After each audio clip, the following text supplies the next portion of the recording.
Kyoko said a death without meaning was unappealing, and this is what she left behind. I don't have time for your sentimental indulgence. Hurry up and finish your search.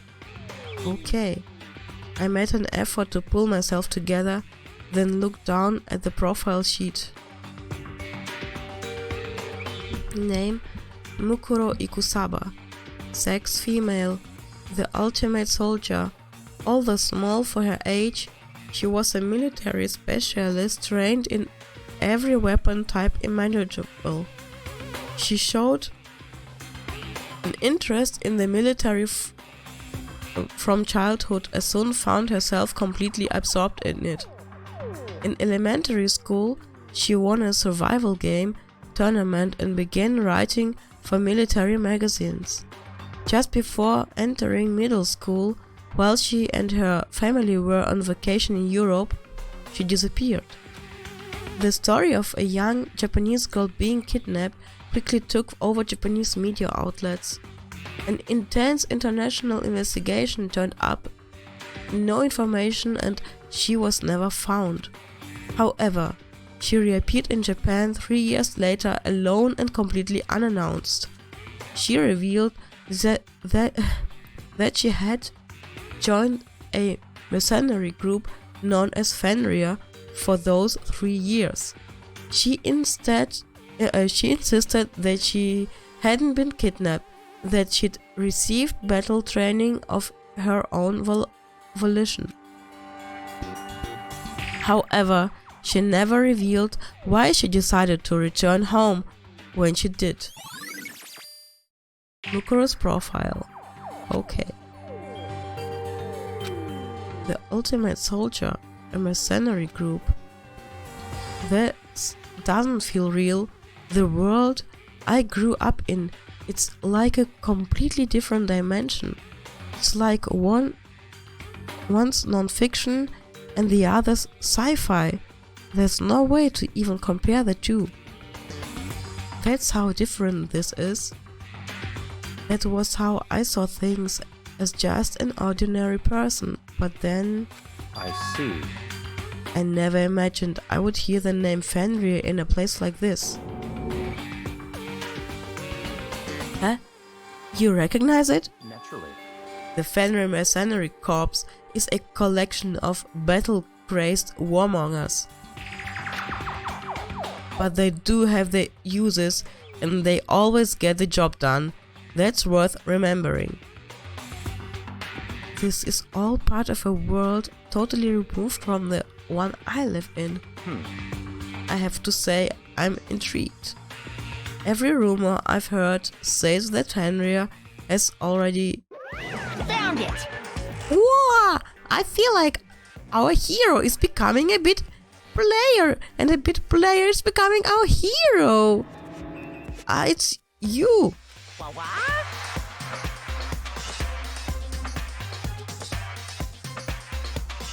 What have you got in your pretty little hand there? Oh, you found the profile? So what if we did? Hey! Don't freak out on me. I'm not gonna hold it against you or anything. And in case you're wondering, I don't hold it against Kyoko either. Even though she stole it and hid it. After all, there's no rule against stealing, is there? But who I can forgive is Miss Ogami, who broke the rules and busted into the headmaster's room. Maybe I'll drag her corpse out here and slice it up and devour it. Bears are omnivorous, you know. What? Are rule violations really so unforgivable?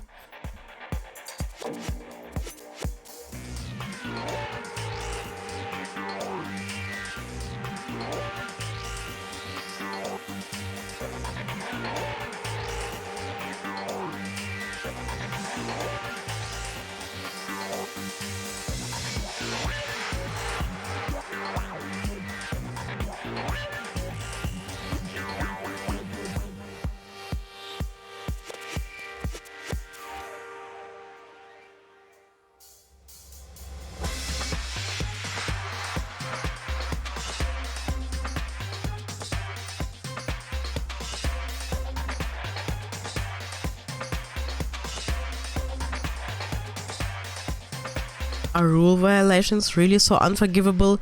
You're quite adamant about those regulations of yours. Of course I am. A proper school life is built on the dedication to the organization and order. Which is why even I, as the school headmaster, have to follow the regulations myself. Oh, so you're saying you have to follow your own rules as well?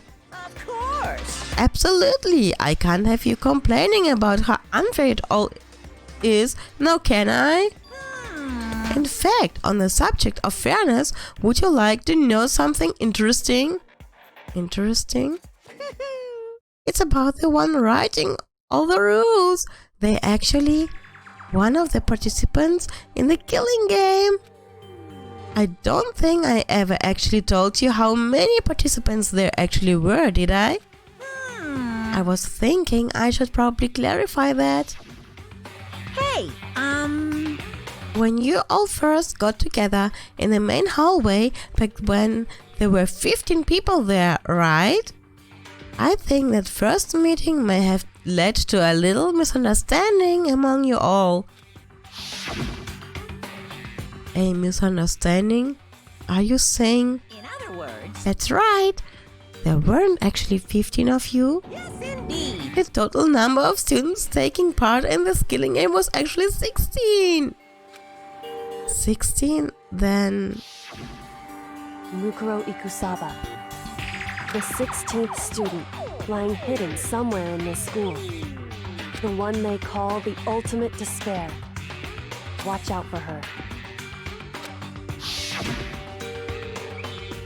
The 16th student, Mukuro Ikusaba. She's part of the school life. So the one making all the regulations is... Why? Did you say something? Why are you telling us this? Oh well, because... Like I told you, this killing game is desperately popular. You wouldn't believe the ratings. And since we've got so many viewers now, I wanted to make sure everyone was on the same page. I don't want to wake up to a hurricane of complaints and hate mail, you know? Yes, indeed. Makes sense? Well now. Okay, that's all you got for now. Oh, actually, I do have some revenge to get, so I have an extra bonus for you. Revenge? I want to get back at the sneaky Miss Kitty Kitty, so I'm gonna share a little secret with ya. Seriously? Hey, You know how she wears those stupid gloves day in day out all the time? Well, don't tell anyone I told you, but she wears them to cover a bunch of hideous scars that she doesn't want anyone to see. What? Oh, now that's all you got?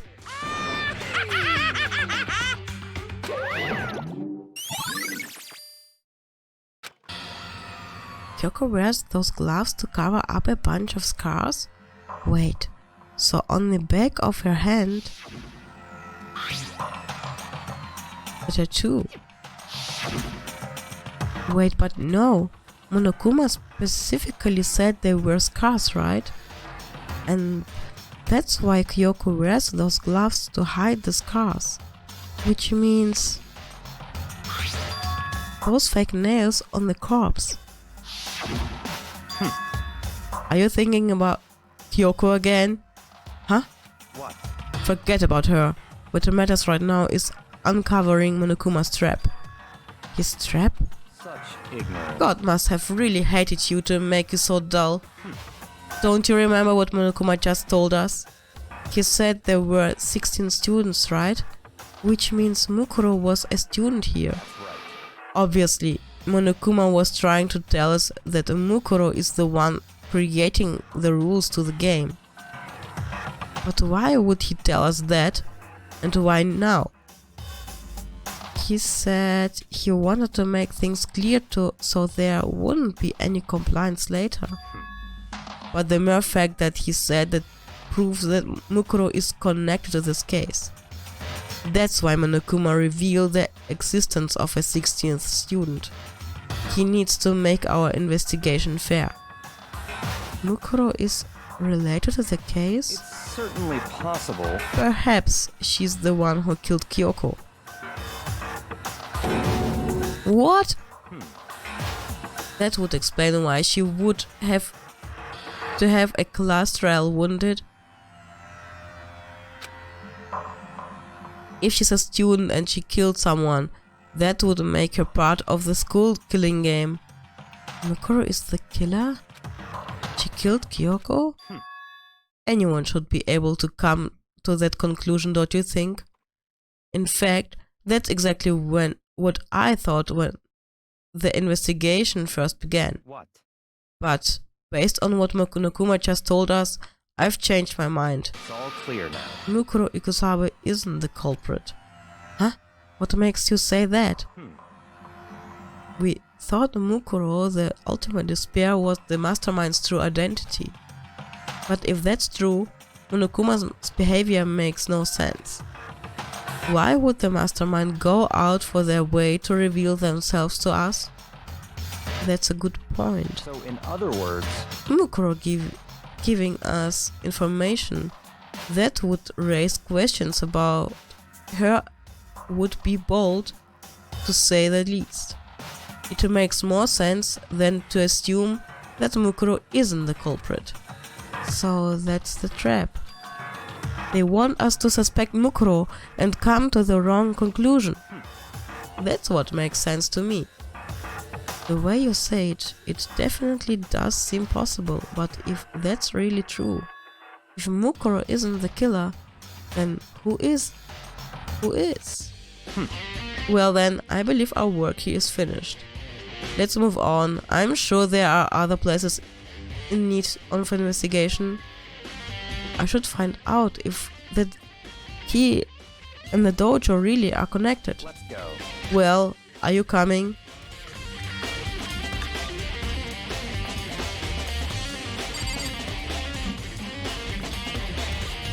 Reden wir wieder mit Byakuya.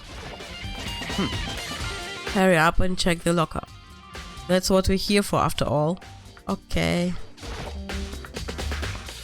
There are wooden lockers here. They use the woodblock keys, just like at those super traditional public bathhouses. It looks like the key we found in Kyoko's room really does go to one of these lockers. I see. Makoto, do you see the locker farthest to the right? Very strange. That's the only one that doesn't have a key in it at the moment. You understand what that means, right? I should probably use the key we found on the locker, right? That's right. Well, just right. Okay. I took out the woodblock key and inserted it into the locker's metal lock, and the locker eagerly accepted the key and it opened. There are arrows in here. It looks like 10 arrows in total. They look like they're made of titanium, which means they're quite strong despite how thin they are. Of course, without a bow, they're nothing but strong little sticks. Strong sticks. Titanium arrows has been added to the truth bullet section. Oh, there's something else inside the locker. It's a wetted up ball of duct tape. I wonder what this was used for. Is that a bloodstain? If it is, that means it must surely be related to the case. This duct tape is related to the case somehow? But how could it possibly be involved?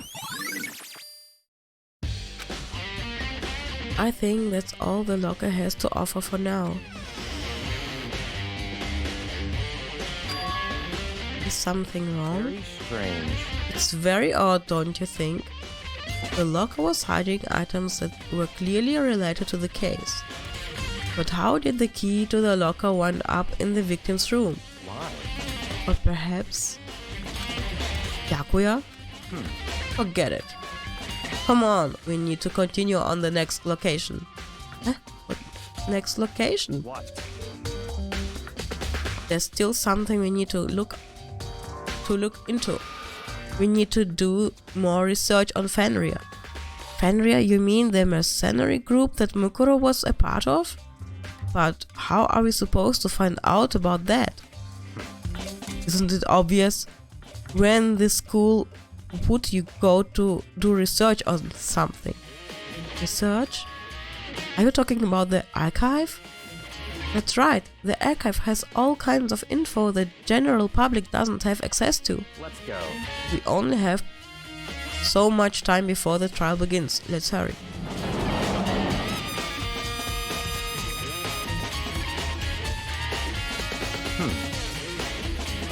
I believe there was a file related to Fenrir somewhere over there. Byakuya seemed to know the archive like the back of his hand, and he went straight to a shelf in the back. Ah, here we go. He quickly returned with a file in hand. Na dann zeig mal. I see. Take a look at this.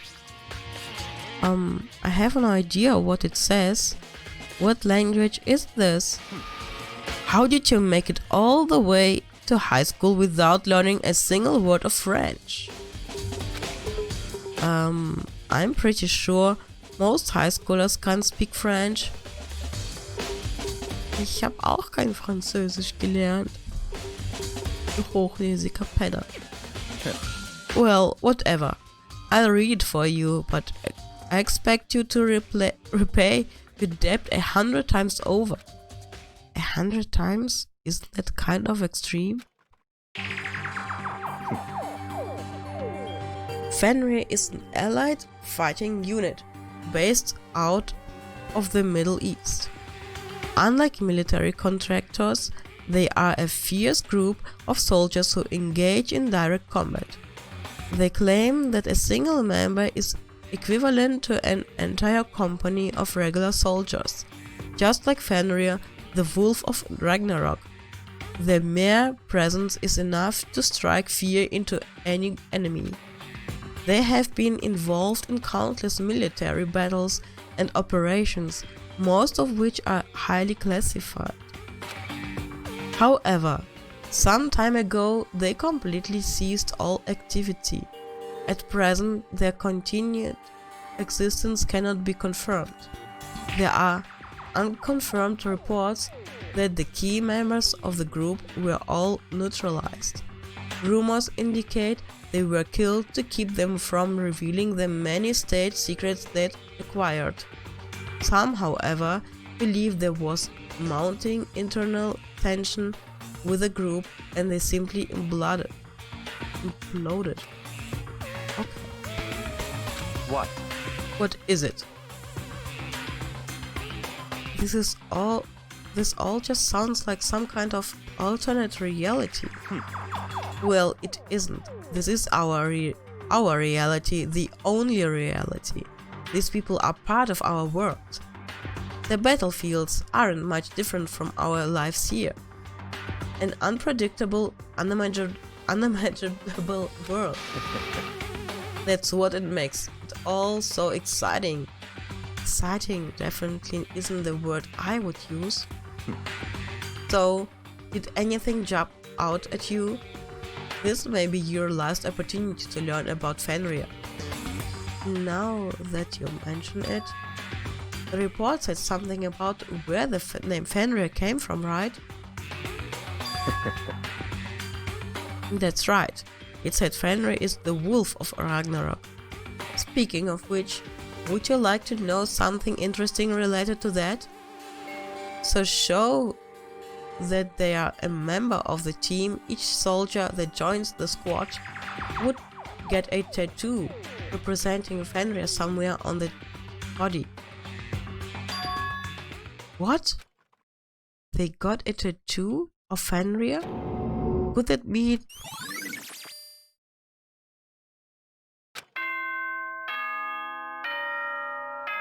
Ding dong, beer pong. Time is utterly silent, and yet it constantly assaults us, organisms, the earth, natural phenomena. It damages us little by little until the end. You should really think about that. Anyway, it's time to begin the class trial. So, please meet up in the usual spot. See you later! Then the time has come. All we can do now is try to uncover the truth during the class trial. That's right. It would seem that way. Let's go. He's always so pushy.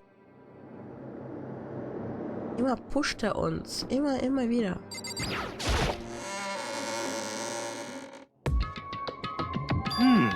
Wow, Byakuya and Makoto showed up together. Where the heck have you two been? You just disappeared without a word.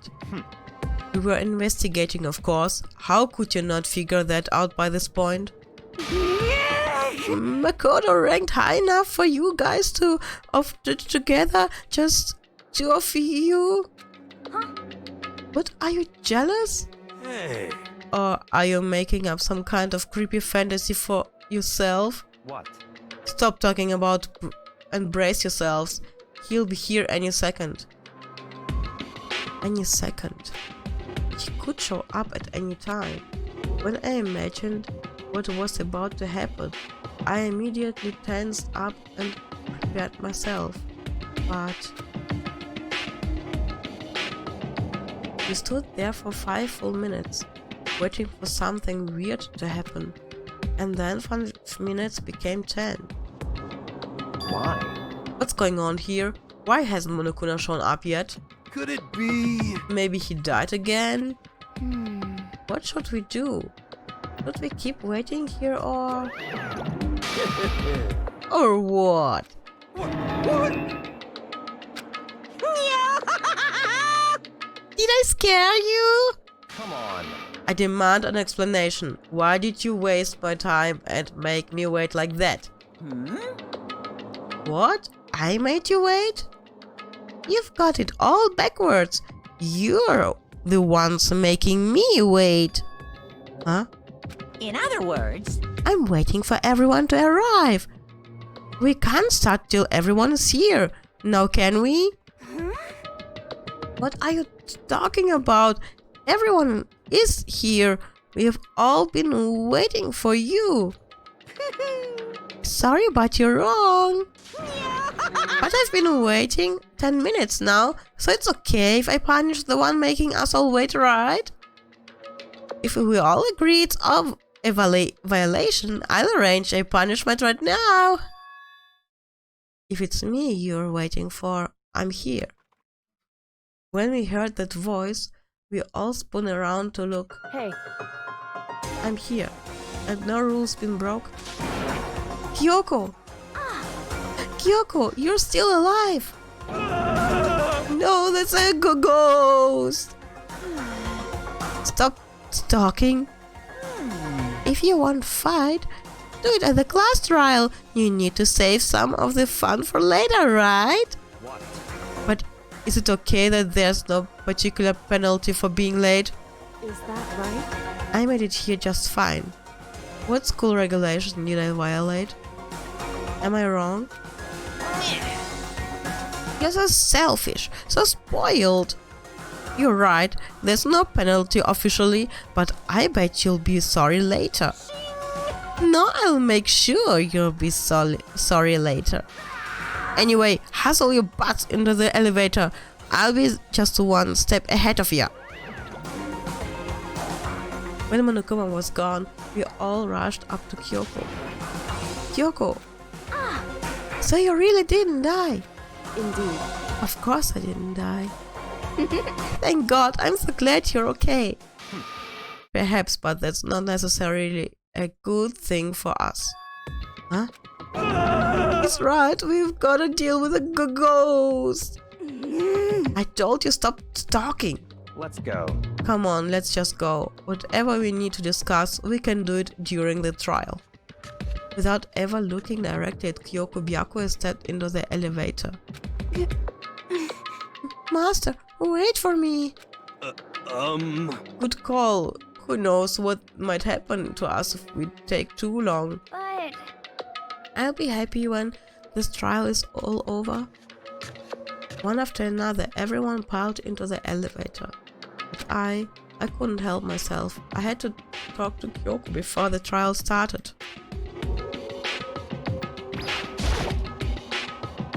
Listen, before we get started, I have to ask you, where have you been this whole time? You used that key of yours to go somewhere, didn't you? So... Correct. I went to investigate the second floor of the dorms. The second floor? That's right. There aren't any monitors or cameras there, so I was able to avoid Monokuma completely. Of course, I also missed his announcement because of that.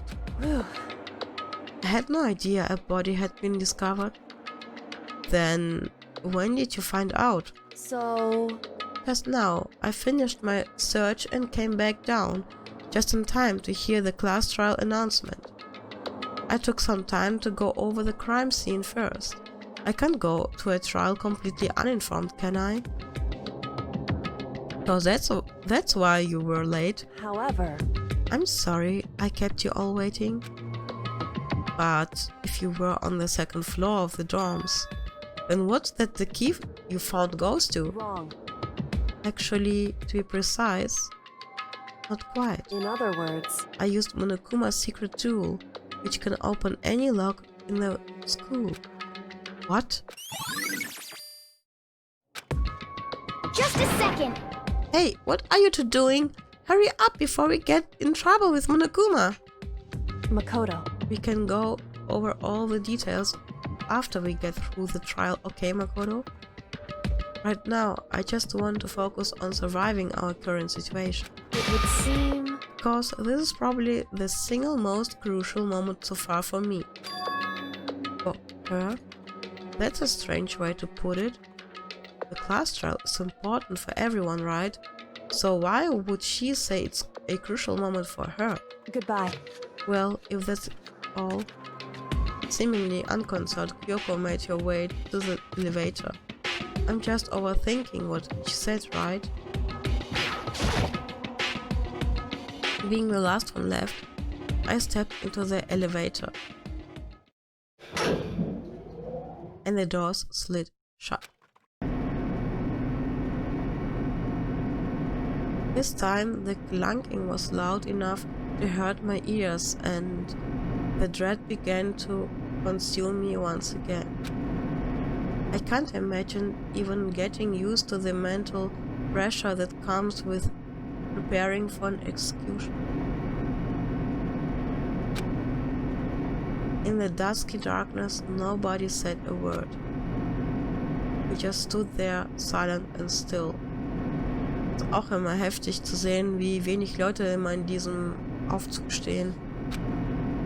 After an immeasurable period of time, the doors opened without warning. A dazzling light penetrated every depth of my ears. But it wasn't the illuminating light of hope. It was the blinding light of despair. I can't wait! I can't wait! I've been waiting for this! I feel like it's been forever since we got together like this.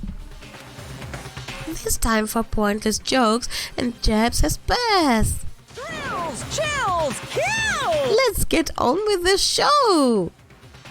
Okay, and so the curtain opened for the 5th time.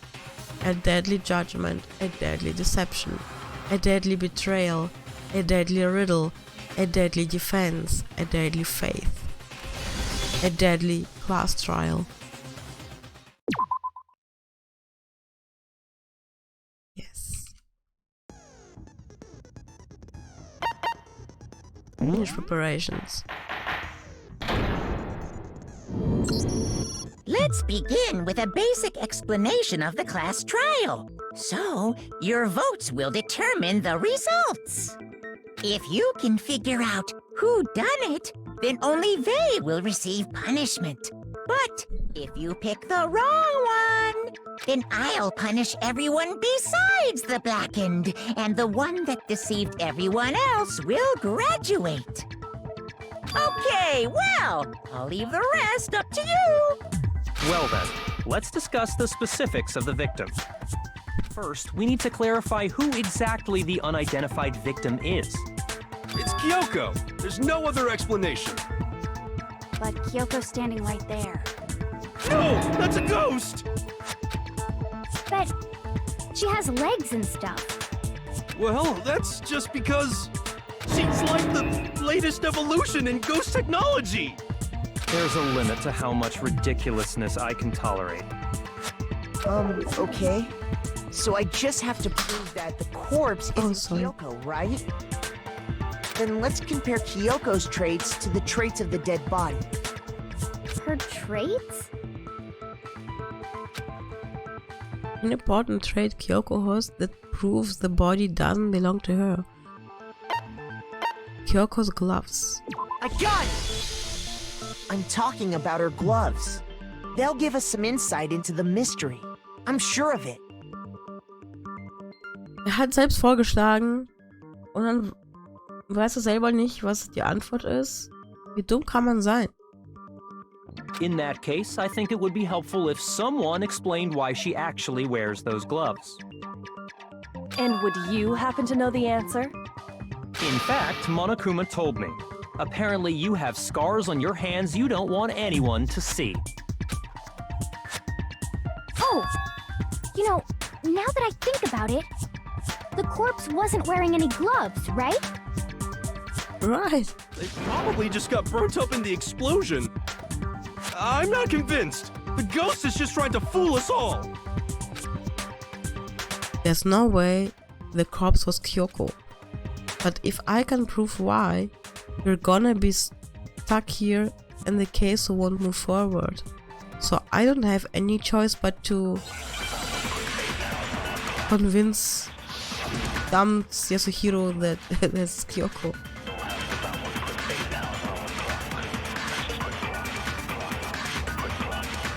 That Kyoko there is just a ghost. Impossible. Okay, then prove it. Prove she's not a ghost. The dead body wasn't wearing gloves. They got burnt up in the explosion. Then she was wearing gloves before the explosion? Well, yeah, she must have been wearing gloves. Because that corpse is absolutely Kyoko. No. This entire discussion is idiotic.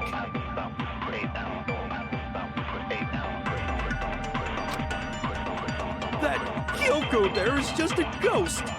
Impossible. Okay, then prove it. Prove she's not a ghost. The dead body wasn't wearing gloves. They got burnt up in the explosion. Then she was wearing gloves before the explosion? Well, yeah, she must have been wearing gloves. No, it's wrong.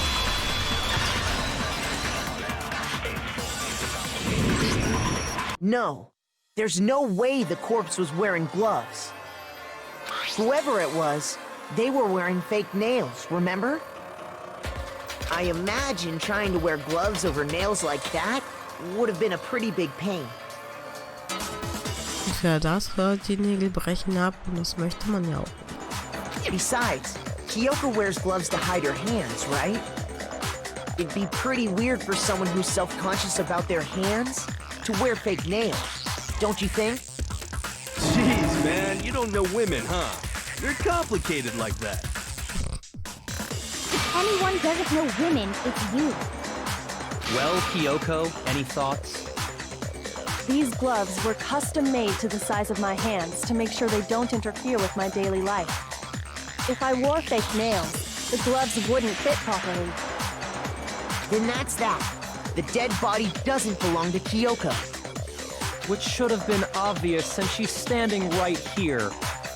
Okay, so then, who's the real victim? First, we need to figure that out. Darüber reden wir doch die ganze Zeit, Mann. That's the first thing I said. You're the one who's been dragging us around in circles. Before anything, we have to identify the victim. Everything starts from there.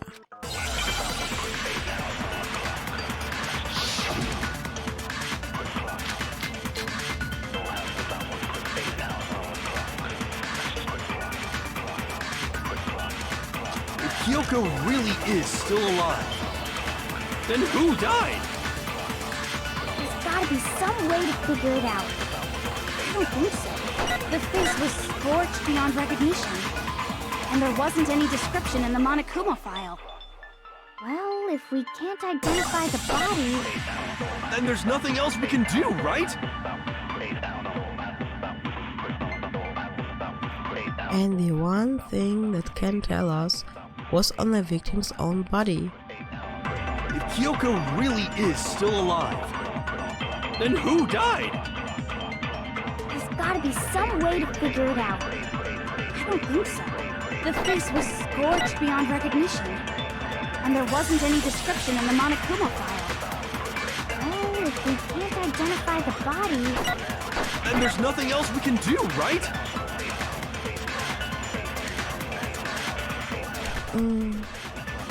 Beyond recognition?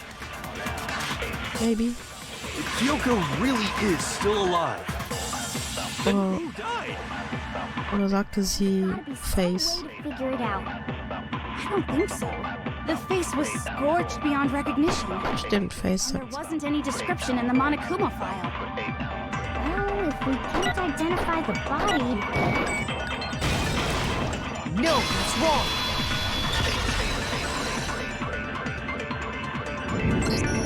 There was one clue left behind that we can use to identify the body. What? For real? If you're lying, you'll die a cruel and unusual death. Cruel and unusual death? This I gotta see. She's just being stupid. Ignore them, Makoto. Tell us what you're talking about. The key to figuring out who it was is the tattoo on the back of her hand. Oh, yeah. The design's pretty strange, huh? Is this a dog? Her master must have made her get it. To be like, you're my bitch. Seriously? They really did something that humiliating? No, that's not it. The identity of the victim is hidden within that tattoo. Oh, really? If you compare the tattoo to other information we have, the victim's identity should become clear.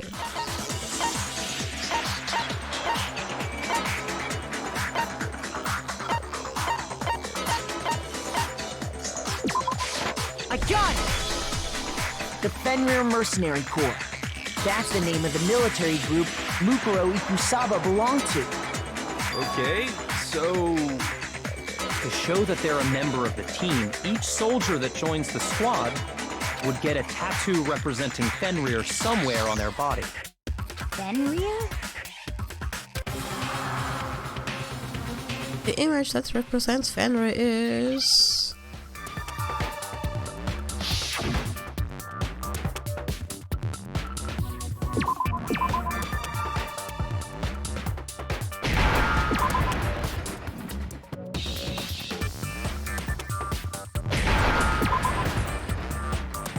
Woo! I understand. The representation of Fenrir is a wolf. Fenrir, the Wolf of Ragnarok. It's from Norse mythology. A huge, world-ending wolf beast. He's the child of the trickster god Loki, and a female giant. Man, after all this time, we finally got a glimpse of the literary all-star. A wolf tattoo. Then that means... Exactly. The body we found had a tattoo of a wolf. Which means that person must have once belonged to Fenrir. So it must have been Mukuro. What? Hold on. Isn't she the one that was behind this whole thing? You sound surprised, but you're absolutely right. Yes, indeed. The trial this time is to solve the murder of Mukuro Ikusaba. Are you saying the mastermind is dead? And now we have to have a coup last trial? No. It means we were wrong in thinking that Mukuro was the mastermind at all. But I mean, being the ultimate despair seems like a pretty mastermindy title to me. Maybe we shouldn't have been thinking of her as the ultimate despair in the first place. After all, looking at her profile, I didn't see anything that would fit such a description. All it said was that she was the ultimate soldier. If I remember correctly, that other information came from Kyoko. That's what you told Makoto, right? So that means Kyoko got it wrong? Who was she? Who was Mukuro Ikusaba? She's been gone this whole time, and when she finally turns up, she gets killed. Usually when there's a scene where an important character dies, it has a lot more detail. So you're saying she wasn't an important character? Which would mean she was the same as us. Just another participant. Then who's the real mastermind? It must have been the Hope's Peak Academy headmaster after all. No, the headmaster has nothing to do with it. But how can we trust that? We already know your information about Mukuro was wrong. My information was not wrong. Okay. We're in the middle of a trial right now. Figuring out who killed Mukuro is first and foremost. Please limit all future prattle, chatter, and chit-chat as much as possible. Fine. Uncovering the identity of the mastermind will have to wait. But remember this. No matter what happens, we will find out who you really are. I stake my family name on it. I have officially decided to completely ignore all such attempts at provocation. Now then, just so nobody's confused, let me state this one more time for the record. The reason we're having a class trial is because a murder among the students has taken place. Hammer that point straight into your big ol' brains! What you're saying is that both the victim and the culprit are part of the student body? Then, one of us killed Mukuro? Wait, no! There's a chance that there's some mystery 17th person who's been hiding all along! No. Nope! There are only 16 students in total that have been taking part in these events. Seriously? Then one of us killed Mukuro? Who did it? Who's the killer this time? Get a hold of yourself. We've already narrowed down the list of possible suspects. Huh? I'm sure you realize who I'm talking about, right, Makoto? Who the evidence points to? Based on what we know, there can only be two suspects. Mukuro and the headmaster. Makoto and Kyoko. Toko and Genocide Jack. Makoto and Kyoko. I got it! You've narrowed it down to Kyoko and me, right? Why do you say that? Allow me to explain. Just after nighttime last night, I went to the garden, so I can confirm that at that point, there was no dead body there. So, the murder must have taken place after I left the garden. However, Hiro, Toko, Hina, and I were in the gym the entire time. The gym? That's right. The four of us were there trying to dismantle Monokuma. The whole time, we were very careful not to go anywhere alone. We even went to the bathroom in pairs. All of which is to say, the four of us all have alibis. The only ones without alibis Are me and Makoto. That's why you're able to narrow down the list of suspects. Exactly so. So the only suspects now are me and Kyoko. Damn it, I can't let this stand. Somehow I have to clear my name. I have something I'd like to say regarding the whole alibi thing. Are you thinking of raising an objection? Yep. Well, before that, I just want to try and get a better idea of what time the murder took place. Doing that might reveal some kind of clue. Whatever you want. Somebody go ahead and help him out. Me and Byakuya can both confirm that the body wasn't in the garden at... Well, it was after nighttime for sure. I'd say it must have been around 10 o'clock. So the murder must have happened after 10 p.m. Then I guess we can say the time frame for the murder was between then and when we found the body? Oh, but what time did we find the body? The one who saw the body first was Toko, right? And she went to go get the pickaxe. So, what time was the body was discovered?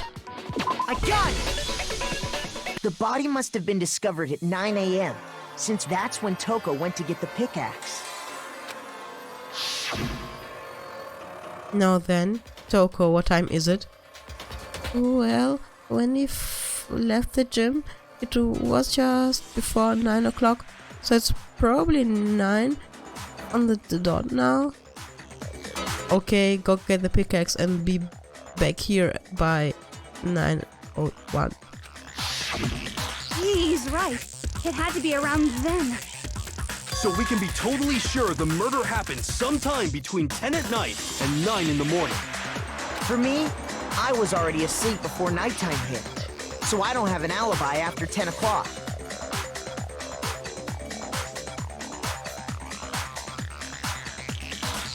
Oh, thanks for following, Ariana.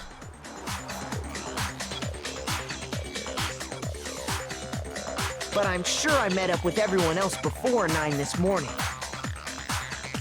We ran into each other in the dining hall, right? That was around... Oh yeah! Right around 7:30. I remember checking right before I went in, so I'm totally sure about it.